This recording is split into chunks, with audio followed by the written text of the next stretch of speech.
Olá, sejam bem-vindas. Sejam bem-vindos a mais um vídeo aqui do canal. Eu me chamo Júnior Barbosa e sou voluntário de acolhimento em vários grupos sociais de ajuda humanitária, focando na escuta ativa e no apoio emocional comunitário. Devido a acontecimentos do dia a dia, algumas situações que envolvem nossos filhos, não importa onde ou como aconteça, o lado emocional é sempre o primeiro a sentir e muitas vezes é o mais afetado. Todos os casos aqui relatados são reais, mas utilizo nomes fictícios para preservar a integridade das pessoas. Hoje você vai conhecer um lado do bullying que muitas vezes passa despercebido.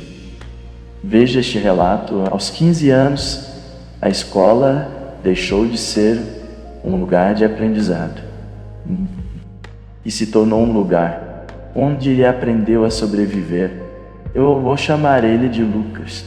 O Lucas não era o mais tímido, nem o mais diferente, mas foi o suficiente para virar alvo.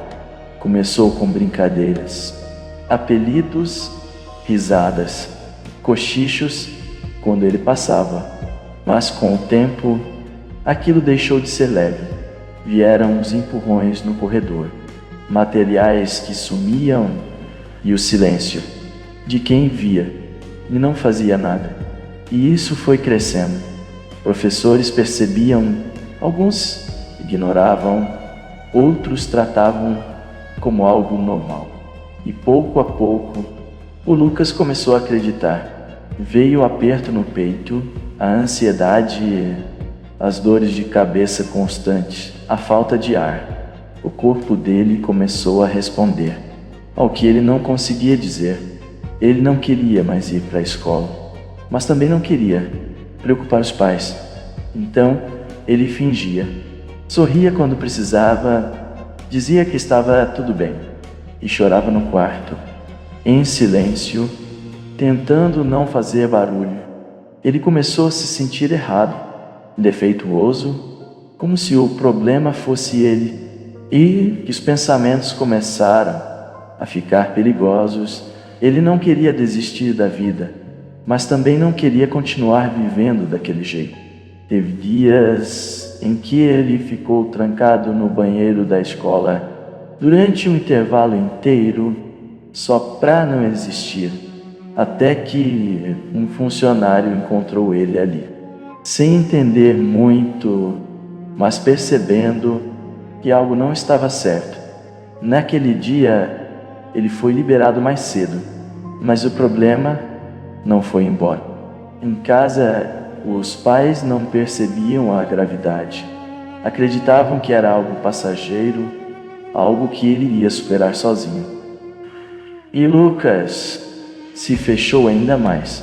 O corpo dele já dava sinais claros: olheiras, cansaço, o olhar vazio. Mas ninguém enxergava. Ou ele achava que ninguém queria enxergar.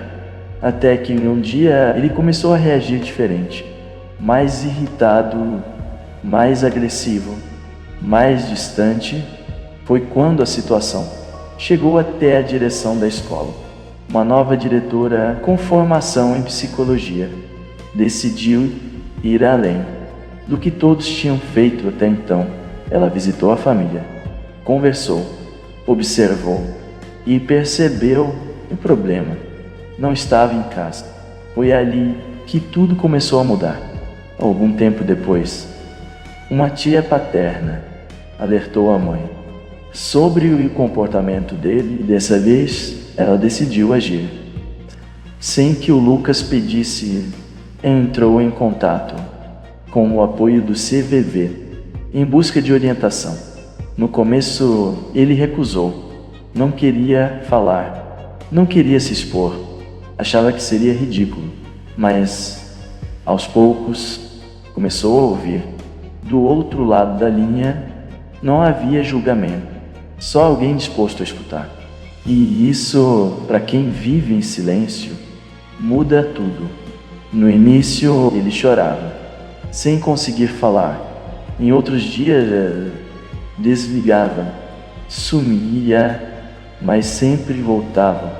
Era um processo lento, difícil, mas real. Até que um dia algo diferente aconteceu. Ele foi convidado para participar de um grupo presencial ligado a um projeto, com o apoio da prefeitura. Ele desconfiou, mas foi com o pai. E aquele lugar não era o que ele imaginava. Pessoas diferentes, histórias diferentes, dores diferentes. Foi ali que ele conheceu Samuel, um homem cadeirante, que conduzia parte das conversas, e também Gabriela, sua filha. Samuel compartilhou sua própria história, mostrando como decisões impulsivas podem mudar uma vida inteira. E aquilo fez o Lucas pensar. Pela primeira vez, ele não se sentiu sozinho. Com o tempo, ele começou a participar, a ouvir mais, a falar, ainda que pouco, e algo dentro dele começou a mudar.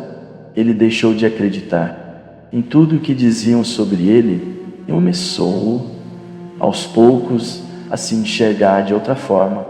A mudança não foi rápida.